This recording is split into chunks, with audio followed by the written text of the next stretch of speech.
Hey, Moment Makers. Welcome to A Golden Moment. I'm your host, Rebecca Montgomery, and this is a show for women who are done waiting and ready to go for it. Every episode, I sit down with someone who has been in the arena, who hit the wall, found the gold, and came back with something worth sharing.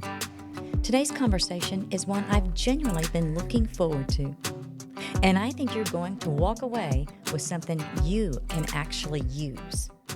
So are you ready? Let's go for it. Good morning. Welcome. We're so glad to have you here. We have another episode with our amazing friend, Miss Becky Renfro Borbolla, Senior Vice President of Renfro Foods. She's not only a third-generation leader, she's a leader here in our community, here in North Texas, but also she's initiated an amazing group of women with Women Steering Business. I can't wait for her to share that with us and how that began and why. But also, she's the most fun to travel with. I just have to share that. Love traveling and looking forward to much more of it as we kick off today. We're so glad you're here. You're welcome. I love that you invited me. You're very special. You're very special to me. You really are. Yeah. I've known you since I moved here. Yes. Which it's been almost 14 years.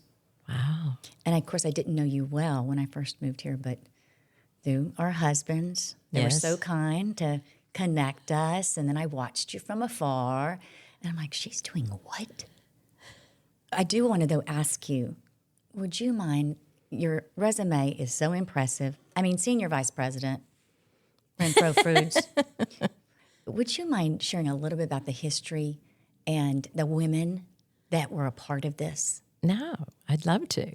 So my grandfather had the ideal in 1940. And of course, you know, the Depressions happened. And he came home and told my grandmother, I'm going to quit my job and I'm going to start actually, he started a food distributing company first before we did manufacturing. He came home and said he was quitting his job. Yes. During the Depression. Yes. And she thought, no stress okay, there. George, you're nuts. But I'll work alongside you. So they started in their garage, and they did spices and some other things and did food distributing. And then they bought the building that we're in now. So we still have the original building, and we've just added on through the years. They bought that in 1950, and they started making chow chow, something with a lot of flavor that you could add to your food to give your food flavor. Beans and the things that were inexpensive to cook. And so they sold chow chow in Texas and the 4 states surrounding Texas. And it was under the Dixieland label. And that's what they did in the 50s and the 60s. And then in the 70s, my father and my uncle graduated TCU. And they had always grown up in the business and, you know, worked some weekends and evenings and things. But they were giving actual positions, officer names when they graduated TCU. And in the 70s, sales were dwindling, and my dad came up with the ideal. He said, what if we create a Mrs. Renfro's label? And it was mainly relishes. It was hot and mild chow chow. How did he decide relish. on Mrs.? Oh, so my grandmother's name is Arthurine. Now, her father was Arthur, and he had 2 sons. He could have named Arthur Jr., but no, he chooses to name his daughter Arthurine. She hated the name, so you called her Mrs. Renfro or Mama. Oh, my gosh. Now, her girlfriends did call her Arthurine, Bless but her heart. I know. So she wouldn't let us put Mrs. Arthurine Renfro on the label. It was Mrs. Renfro's. Well, everyone here in this area knows Mrs. Renfro's. Yes. And now you have distribution around the world, which is amazing. We're in all 50 states, and we're in about 30 countries. And we just got into Dubai, a lot of areas in the Middle East, and then South Africa. That's a brand new market. So Mrs. Renfro's are in these locations. Mm-hmm. And here is Miss Renfro. She would be blown away. She and my grandfather would be blown away. What would they think? Go deeper into that. If they were here today, sitting with us, what would they? First of all, if I told her, Grandma, I'm going to Dubai, she'd go, I don't think so. But I went to Dubai, and it was fabulous. It was a food show. It was so much fun. And, you know, I did have a fear being in the Middle East, being a woman, that they would not speak with me, but they did. Wonderful. Yes. How often do you experience that? That is very common. Well, everybody thinks that they're not going to speak to you because you're a woman in certain countries. And I have not found that. Wonderful. Yeah, because you're in the business world and they know you're in the business world. And I have not had any problems at any food shows that I've done alone. Well, with that feeling, as you said, and there's a lot of women that do feel that way. What would you say to them? Quit feeling that way because go and experience it. And I read up. I do look at protocol. I went to Hong Kong and I look at the protocol. What are the laws of that country? That's very important. You can get thrown in jail in Singapore for chewing gum. Wow. Yeah. So you need to know these things. Is that the most interesting? It's the most interesting. Yeah. So you need to find out the laws of that country, what's accepted, what's not. When I went to Dubai, they talked about don't show a lot of skin, wear longer shorts or wear a maxi dress or this or that. And so I did. And then I went to Dubai Mall and I've never seen so much skin in my life. And I was like, imagine that. Who's writing these books? Right. Because now you just get on the internet and you Google everything. Before you leave here, you're doing all this research. You get there and you're ready, you're covered up, and you go to the mall and all you see is skin. Yeah. And we went to... Like you said, who is writing these books? Yeah, we went to Bahrain before we went to Dubai, and I didn't take a swimsuit because it was like, oh, you're not going to... Oh, I should have taken a swimsuit. Yeah. I think that's a tip here you're giving us. Always take a swimsuit. Always take a swimsuit. Always pack Just a in swimsuit. case. No matter where you're going. It doesn't no take matter where much. you're going. Yeah, it doesn't take much room. But yeah, I was surprised at how much skin was shown out. Interesting. Mm-hmm. Well, thank you. That is, you're making me think about what I'm packing in the future. As we have talked earlier, you and I met roughly 13, 14 years ago. Mm-hmm. And I was excited to get to know you. So I was new to Fort Worth, moved up here from Austin, did not know anyone. And I remember feeling so alone as far as not having girlfriends. Yeah. And we love our husbands, but they cannot relate to girlfriends. Right. It's just the way it is. That's true. It's just real. Yeah. And so I wanted to meet people. I read the Star-Telegram every morning, front to back. Of course, it wasn't too large. It didn't take too long, but every morning. And in that, I saw a little ad one day about women steering business. And anyone interested, this is what they were looking at doing. And you should sign up. I had no idea what it was about, but from where I come from, a small town, was in FFA. We raised animals, we showed animals. And I remember signing up for that. And then it came time for the parade. And you were out of town. You were somewhere. Yeah, there's a food show in January. Yes. Yes. And I was asked to be on that float in the parade. Oh. And I met the most amazing group of women that you had on there. And yes, there was some champagne. Yes, there's always champagne. Yes. How did you come about women steering business? Why? What did you see that was missing that made you initiate that? I was sitting at the cell. My husband's part of the syndicate. I was sitting at the cell in 2012, and I looked around in the arena, and it's full of men. There are a few women, and there was a group of ladies buying lambs, and there was a few women buying a steer here and there.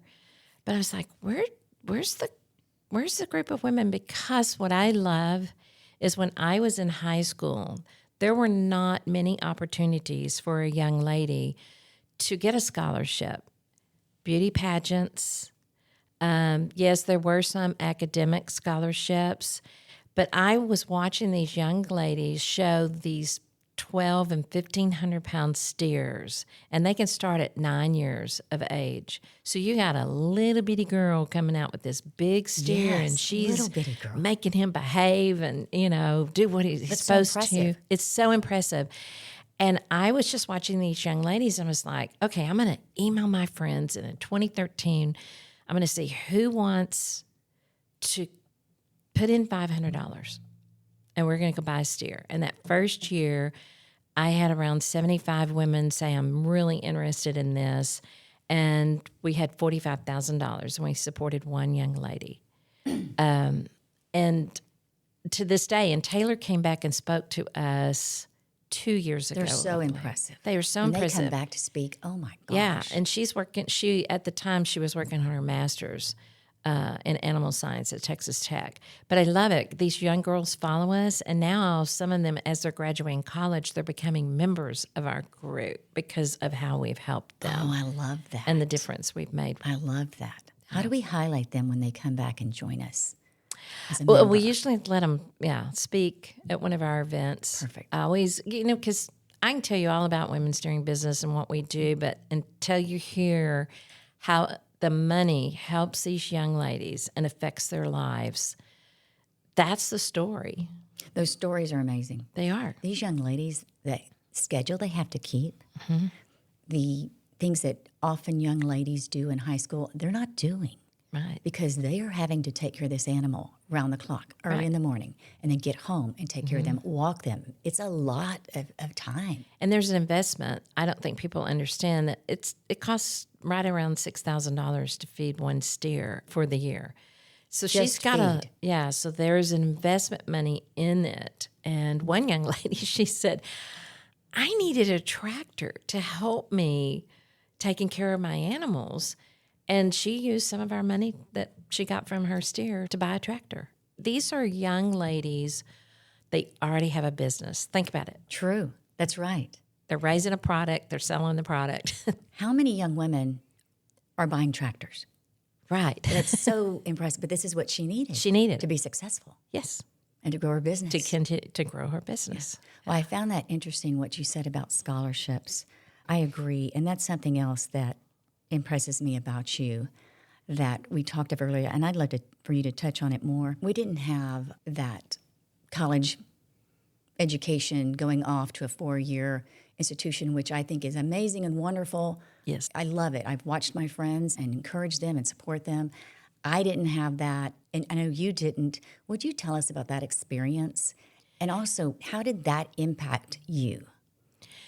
So I went to my woman? dad and I was like, I want to go to Texas Tech and live in the dorm.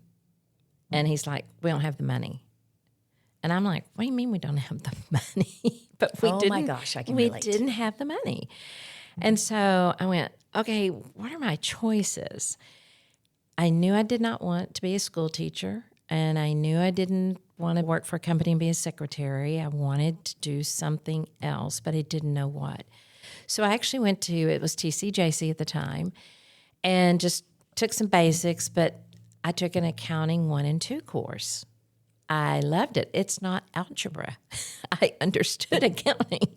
I did not understand algebra. Never have. Never will. I'm not, that's not my area. It was not my area. cup of tea. Yeah. So I took that accounting 1 and 2, and then I took a business math course, and then I took some other business courses, and I went, okay, business is definitely business admin is the direction I want to go, administration degree. So I got my 2-year associate while I was working. So I went to school in the morning, worked in the afternoon, and then I went to work for an oil company in their land department doing division order analyst. So when the well comes in, then you have could to... have been a landman. Well, yes. I have watched that show.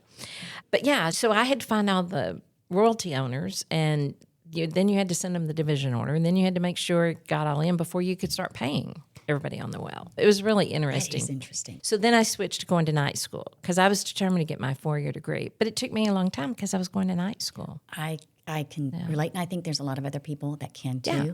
I remember going to my father and telling him I want to go, at the time, Southwest Texas State University. Yeah. I remember going to him because that's what I was going to do. Mm-hmm. I'd already taken my ACT. I was ready.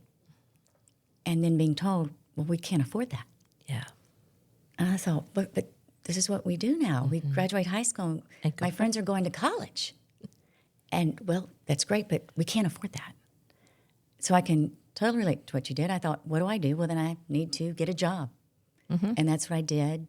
and found a roommate and started taking classes around my work schedule. I understand. And took me some time too. I'm also a graduate. I got my associate at Tarrant County College. Yeah. It's very special. Very special. I have Louise that degree. Appleman's name is on there. Oh, I love that. I thought you might enjoy That's that. awesome. And then again, I went to school back nights and weekends, Yeah. and I had a wonderful husband that would kind of usher me to bed. It's time. Yeah. Turn the light off, come to bed. And I'm very blessed for that. So not having that traditional education, what did you gain from that? What did you take from that as a female in the business world? How did that grow you? Where'd you get strength from that? If I had done the 4 years, graduated, I don't know if I'd be at Renfro Foods. Oh, wow. Yeah. Because... And then you wouldn't have gone to Dubai. Look what you would have missed out on. Right. I know. I think the route I took, I always, God's leading my life. So I look back and I go, wow, he was really directing this. When I was going to school, I was working full time, and I was mid-20s, and I was working for a company, and the boss's son asked me out. We went on some dates, and then all of a sudden he's asking me to marry him, which actually surprised me because I didn't think we were at that point in our relationship. I said no. I got fired. Because you said no. Because I said no. To the boss's son. Yeah. But I wasn't in love with the boss's son. Right. And I was holding out for love. And wow. So I was devastated. I'm mid-20s. So you were devastated. penalized. I was penalized. It had nothing to do with my job performance or right. anything. I had never been written up. There was nothing on record that I had done wrong. But, when they say a door closes, another one opens, That's right. the door to go to Renfro Foods opened. I'm out. Oh, wow. I know. I'm out interviewing, and all of a sudden my dad goes, let's go to lunch. And we go to lunch, and he says, have you ever thought about coming into the business? And I said, I'm not working in production. It's hot and sweaty back there. He goes, no. I need to be in the AC part. Come in the office, learn the business. I'm like, now it sounds interesting. I think I want to do that. So I did. What an amazing opportunity. Mm-hmm. And let's talk about women in the workforce, because what you experienced, you were fired. Yeah. Because you said no to a marriage proposal to someone you were not in love with. Yes. I mean, to me, that's just major HR issues all the way around. Yes. HR nightmare is what it should have been. How did you recover from that devastation? I understand how that feels, and that it's hard when you're working and you're doing a good job and you're showing up. But would a male have been fired for that? No. Right. Right. What can you share about that? So, I other cried for a women- week, felt sorry for myself. Yes. And then it was like, you have bills to pay. Get up. That's right. You have bills to pay. So, and I was still taking night courses. And so, I had a wonderful family support and girlfriends support and stuff. And the Fort Worth Hispanic Chamber gave me an award, the Businesswoman of the Year award years ago. And that night when I was speaking, I had a table of girlfriends that they bought the table just to be there to support. And I said, That's girlfriends. They always say there's behind a successful man, there's a great woman. Sure. And that night I said, behind a successful woman, there's a great group of girlfriends. That's your herd. I know. That's It's your your herd. herd. Yeah. Girlfriends, you need to raise each other up. There should never be jealousy. If someone's doing excellent in their career or family life, whatever they're doing, celebrate them. I agree. Don't knock them down. Right. Because there's too many other factors in the world that are knocking women down. That we already have to deal with. I mean, True. life is lifing. Life is life. We're all dealing with life. Yeah. And to just even celebrate those little wins every day. Yeah. I think we need to celebrate those more. Yeah. That's why we brought this podcast together. Let's celebrate women more. And I want to go back to my grandmother. She was a really strong woman, very, very strong woman. Why and do she you ran think- the office. Why do you think she was so strong? Where'd that come from? I don't know. Interesting. You know, I mean, her dad was a pharmacist. I remember my great grandmother, but she was, in a nursing home really. So I really don't know. Was she a strong woman? I don't know. But she was a very, very strong woman. And I think watching her, she When was. you watched her and you noticed she was strong, describe that. What did you see? What was she doing? She was take charge. She's still amazing because I look back and I go, okay, she went to work every day. She went home and cooked a full dinner. Right. I mean, we're talking chicken fried steak, gravy, mashed potatoes. I mean, she was a fabulous Southern cook. Fabulous. But This is she after cooked working all day outside the home. all day. She'd go home. Oh, she got up and made breakfast every morning, full my breakfast every my morning. goodness. And then she went to work, and then she made their lunches to take to work. And then she went home, and they were Southern Baptist and church on Wednesday night, church on Sunday morning, church on Sunday night. Yeah, and I look back and I go, when did she? And then of course they didn't have housekeepers, so she's cleaning the house once a week. When she and doing all the laundry, how'd she do everything? But she did it, Right. and she never complained. That's the thing. Women are doing so much. Yeah.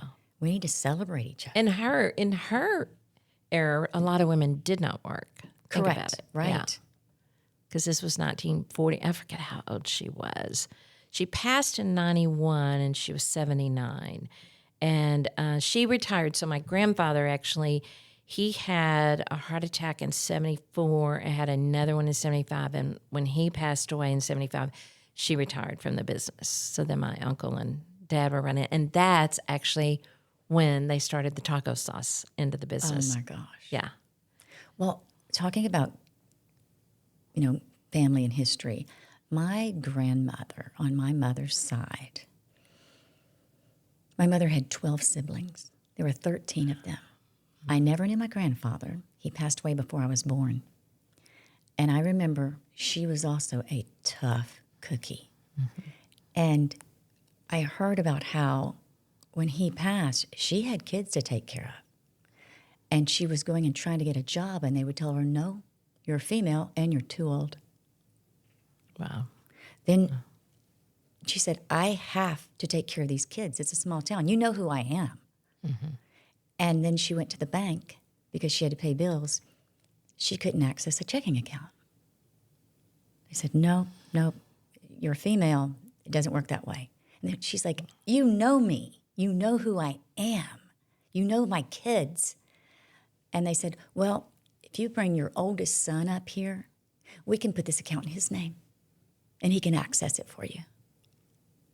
Wow. Yeah.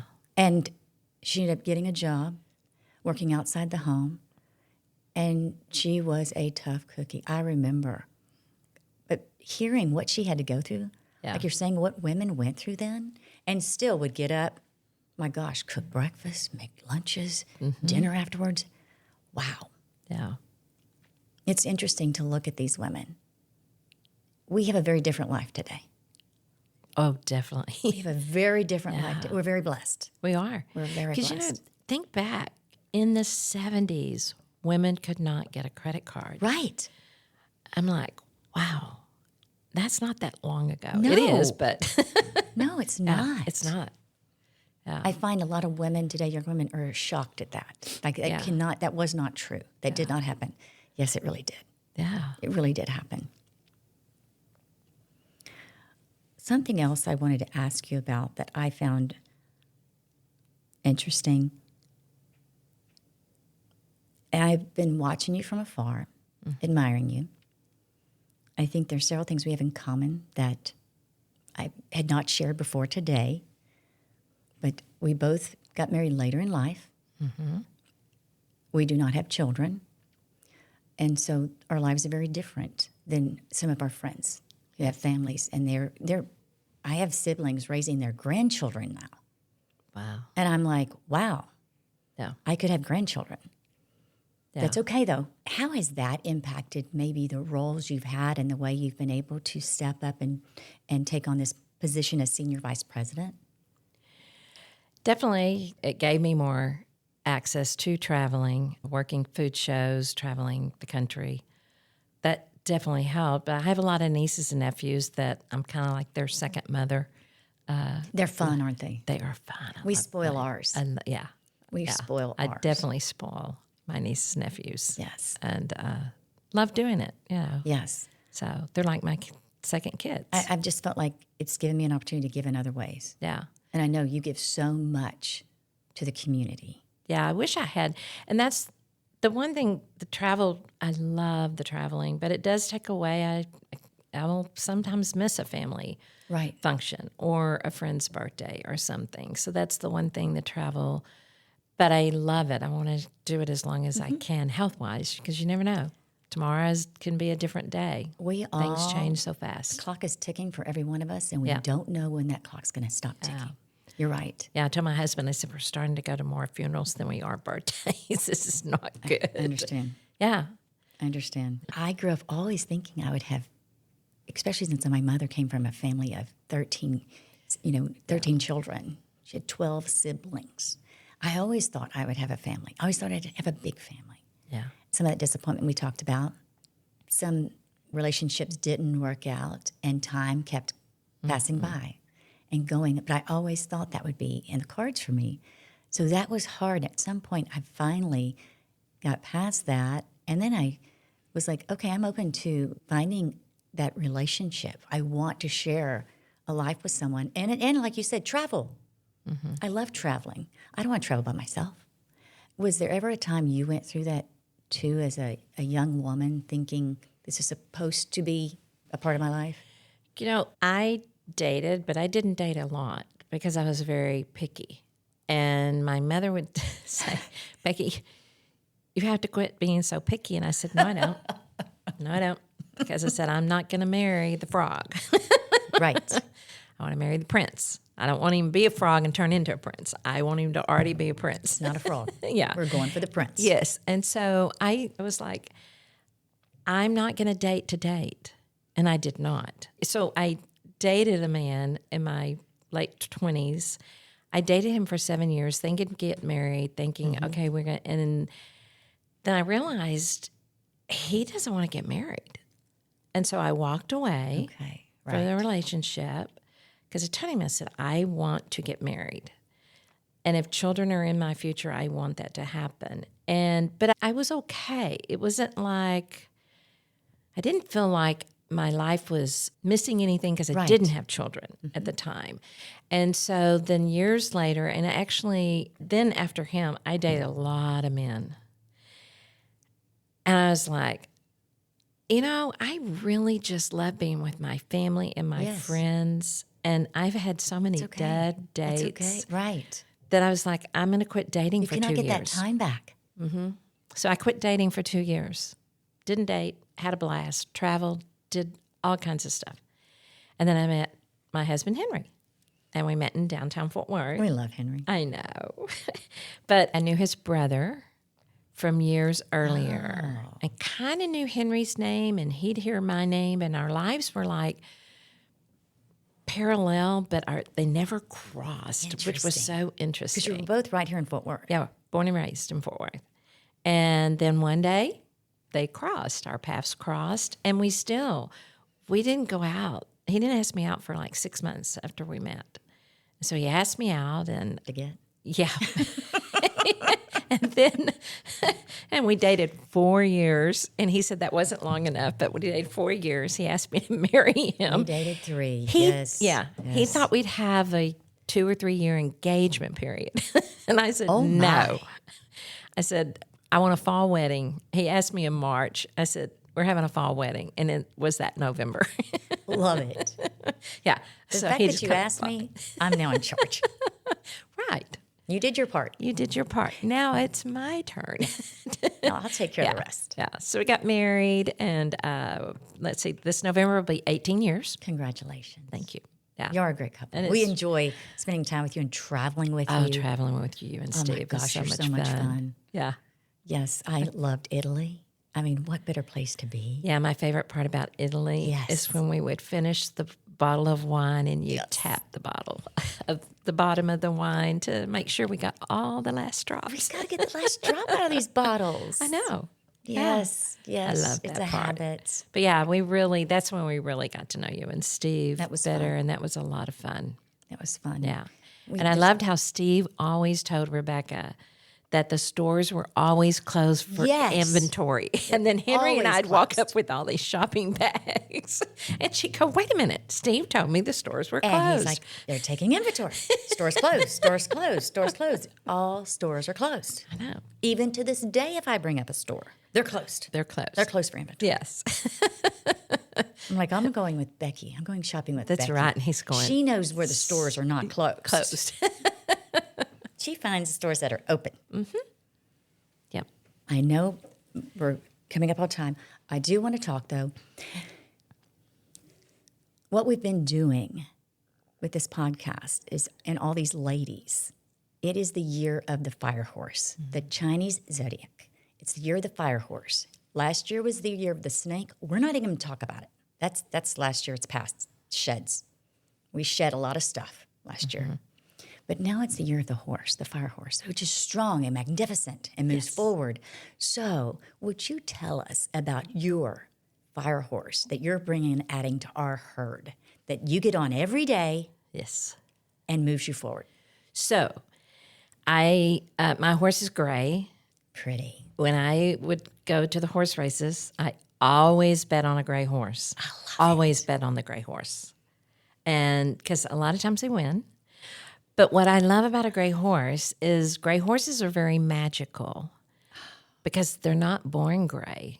Most of them are not born gray. Really? I did not know that. Yeah. And a lot of them will have like white spots and Right. things through their coat and everything.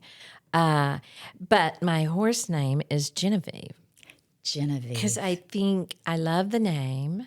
I had an Aunt think Genevieve. it's Just took me back to her. Yeah, and it's kind of regal, It is. yes. and but it means woman of family or tribe woman. And my family will tell you I run the family. I love it.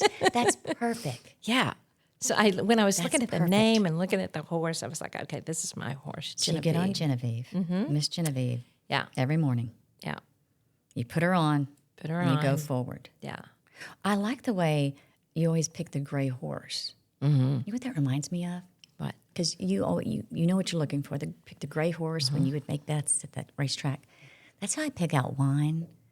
Is the pretty labels. That's a cool looking label. Yeah. But I just love the idea. I love that. I know. Yeah. It drives my husband crazy. Yes, but that's what we do. It's our job. Now, a couple other things real quick. I heard that there's something special you thought of that you go to every day. Please share with us if you don't mind, if it's not too personal. We could use encouragement. Okay. So I was at a Young Women's Leadership Academy luncheon. This is probably 10 years ago. And Cent Marshall was the CEO of the Dallas Mavericks. She was the speaker. And at the end of her speech, she said, always remember these things. And so I wrote them down and I have kept them in my desk and I pull them out every week and look at them. But number one is always remember where you came from. Look back, give back, go back. Do the right thing, always tell the truth. Keep a positive perspective. Be nice, be kind. And I always say that because you never know how that person's going to come back in your life. And we've seen it even in the food industry. That person may be our buyer, or they may be a broker one day. They may be working for the distributor one day, or they may be the grocery store buyer. Exactly. You never know. So just be nice, be kind all the time.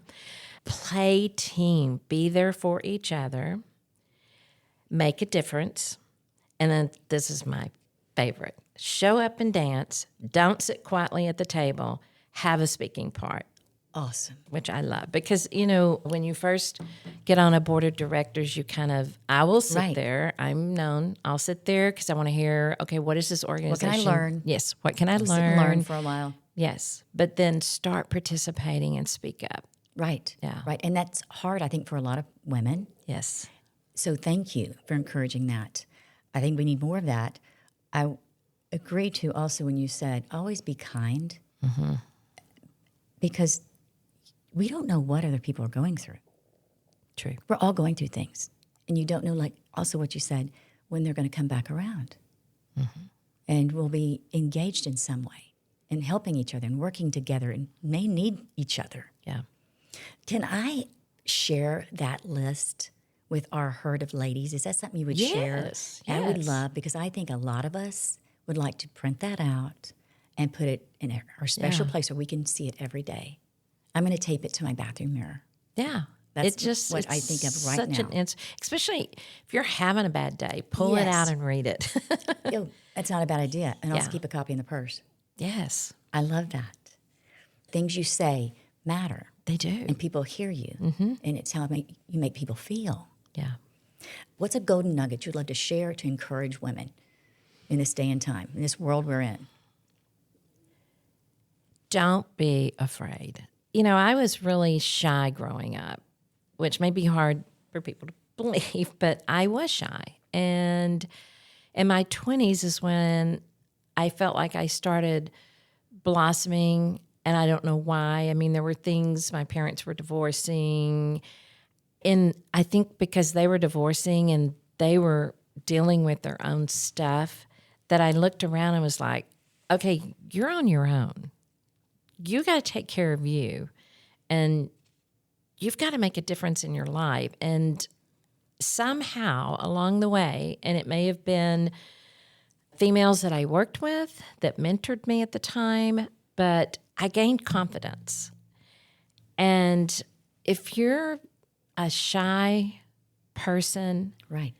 still speak up, because you are important. Correct. Yeah. You matter. You matter. You Yeah. matter. Yeah. You matter. Thank you so much. You're welcome. Thank you so much for being with us today. This was- is fun. This was a lot of fun. Now, next time we might do it in the evening. Ooh, You know what I a say? little wine. Yes. A little, maybe a little bit more. We'll tap the bottom of the bottle. Yes. Get that last drop. Thank you so much for being here with us. This is a treat. We can't wait to hear the update that you're going to share with us, and we'll share with everyone, including those wonderful words of wisdom that everybody can also keep. Everyone, I hope you have loved this as much as I have loved it to sit here with my dear friend. I'm so blessed to call you friend. I'm Thank blessed you. to have you as a friend. And everybody go out and buy your Mrs. Renfro salsa. That's right, everybody. Give me the pineapple. Everybody. Little ad here. Yes. Thank you. Moment makers, thank you for spending part of your day with us. I hope today's conversation gave you something. A nudge, a reframe, a strategy, that golden nugget that you needed. Or just the reminder that you are not alone in this. If this episode meant something, share it. Leave a review. And if there's a woman in your life who needs a little nudge today, or needs to name her horse, send this to her. You are enough. The world needs you fully in it. Now go for it. I'm Rebecca Montgomery. This has been a golden moment. See you next time, Moment Makers.